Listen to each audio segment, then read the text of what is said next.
My name is Jennifer and I'm a 19-year-old student at the prestigious Rhode Island School of Design, RISD, majoring in interior architecture. I've always been the kind of girl who stands out in a crowd, not just for my academic achievements but for my appearance as well. I'm blonde, the kind of golden that seems to catch the light no matter where I am.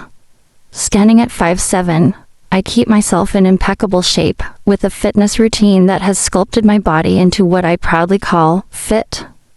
My measurements? Well, let's just say I'm blessed with curves that turn heads, a 34C bust, a waist that cinches in just right, and hips that balance it all out. My school uniform consists of a crisp, white blouse, a navy blue skirt that ends just above the knee, and a blazer with the school's emblem. But at home, I prefer to be barefoot. I hate socks with a passion. My feet, a size 6.5 in American terms, always have some sort of nail polish on them. White is my favorite. It gives me a clean, fresh look that I adore. At RISD, my days are filled with lectures on the history of design, studio time where I sketch out innovative interior spaces, and workshops where I get my hands dirty with materials. I'm known for my creativity, often pushing the boundaries of traditional interior design with modern, sustainable concepts. People often say I'm a natural, with an eye for detail that's beyond my years. I usually start my day with a quick yoga session in my dorm room, donning my favorite matching set of pale blue lingerie, because even under my uniform, I like to feel good about myself. Today, I've chosen a lacy bra and matching panties. The comfort and the confidence they give me are unparalleled. However, not everything in my life is as smooth as my school projects. My home life has been tumultuous, especially since my mom married Steve, my stepdad, a few years ago. Steve is complicated. He's always been around, but there's this unspoken tension, a sort of energy that's hard to ignore. Today, after a long day at school, I walked into the house to find my mother and Steve in the middle of a heated argument. "Mom, what's going on?" I asked, dropping my backpack by the door. "It's nothing, Jennifer, just go to your room," my mom snapped, her voice sharp with anger. But I couldn't just walk away. "No, tell me what's happening. You can't keep fighting like this," Steve interjected, his voice calm but firm. "It's about money again, Jennifer. Your mother thinks I'm not contributing enough." The tension escalated quickly. My mom, in frustration, threw her hands up. "I'm done with this, Steve. I'm leaving." She grabbed her coat and stormed out, leaving Steve and me in an eerie silence. The door slammed, echoing through the house, leaving me alone with Steve. The air was thick with the aftermath of the argument, and I could feel the weight of our new, uncomfortable reality settling in. After the chaotic argument, I needed to clear my head. I decided to hit the gym, hoping the physical exertion would help me forget the tension at home. However, my plan backfired when, during a particularly intense session on the treadmill, I felt a sharp pain in my ankle. I stumbled, barely managing to catch myself before I fell completely. Limping back to the locker room, I realized I'd twisted my ankle pretty badly.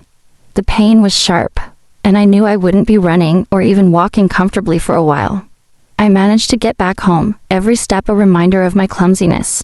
When I entered the house, the silence was almost palpable.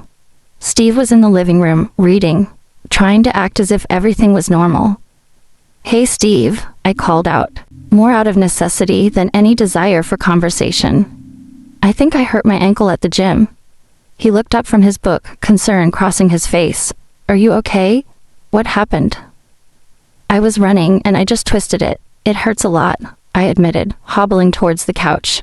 Steve stood up, setting his book aside. "Let me have a look." He guided me to sit down, gently removing my shoe to inspect my ankle. His touch was careful, but I could feel the awkwardness of the situation. My feet, always painted with my favorite white polish, were now the center of attention. "It's swelling," he observed, his fingers gently probing around the injury. "Maybe a cold compress would help, but first, how about a massage to help with the pain?" I nodded, appreciating the gesture despite the underlying tension between us.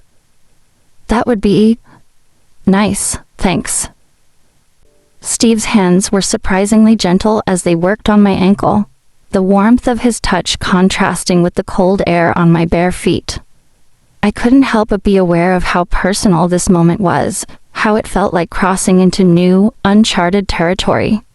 As he massaged, we talked about less contentious topics, my day at school, the projects I was working on, anything to keep the conversation away from the earlier argument. Yet, with each stroke of his hands, I felt the boundaries blurring, creating a strange mix of comfort and discomfort. The massage helped with the pain, but as he finished, I couldn't shake off the feeling that something had shifted in our dynamic, something subtle yet significant. After the incident with my ankle, things at home had become a bit less tense, or at least we were all trying harder to maintain some semblance of normalcy. My ankle had started to heal, but the memory of that day lingered, as did the new routine that had inadvertently formed. A few days later, I found myself sitting on the couch, my books spread out for an evening of study. My ankle was still a bit tender, and I couldn't help but notice the slight swelling that remained. I glanced over at Steve, who was quietly reading in his usual spot. Taking a deep breath, I knew I had to bring it up, despite the awkwardness. "Steve," I started, my voice slightly wavering. My ankle still needs some attention. Maybe you could do that massage again? It really helped last time." There was a brief pause, his eyes lifting from the book to meet mine. I could see the hesitation in his look, the awareness that this was becoming more than just a one-off help.